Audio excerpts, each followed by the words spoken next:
जिसका आप लोगों को था बेसब्री से इंतजार, वो घड़ी आज आ गई। देखिए, उत्तर प्रदेश में 10 सीटों पर उपचुनाव होने थे, यानी कि बाई इलेक्शन होना था। तो बाई इलेक्शन की डेट फिक्स हो जाती है। ये 13 नवंबर को होगा, वोटिंग होगी। नतीजे इसके 23 नवंबर को आएंगे।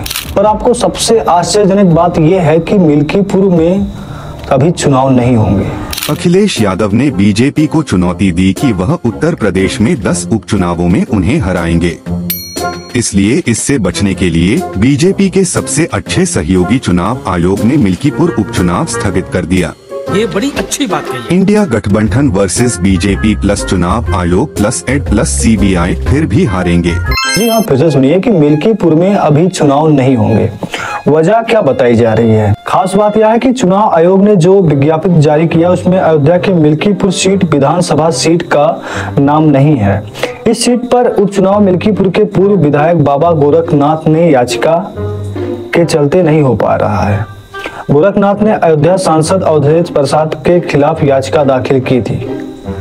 याचिका दाखिल की गई थी, इसकी वजह से चुनाव आयोग ने यहाँ पर चुनाव नहीं करवाया। अब सोचिए कितनी अजीब सी बात लग रही है कि याचिका दाखिल हुई थी, इसके बाद चुनाव नहीं हुआ। खैर, इस पे कोई बात नहीं।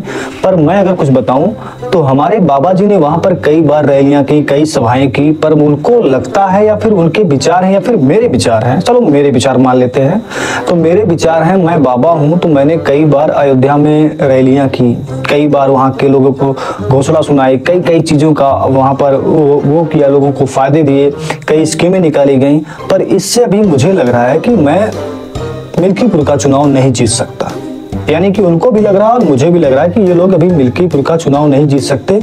इसीलिए इनकी एक तहरी होगी कि भैया अभी चुनाव थोड़ा सा और बढ़ जाता, टाइम और मिल जाता तो कुछ और स्कीमें और कुछ भेदभाव किया जाता, तब जाके माहौल बनता। खैर, ये तो उनकी सोच और अपनी अपनी सोच है, पर आप सोचो, आपको अच्छा लगेगा।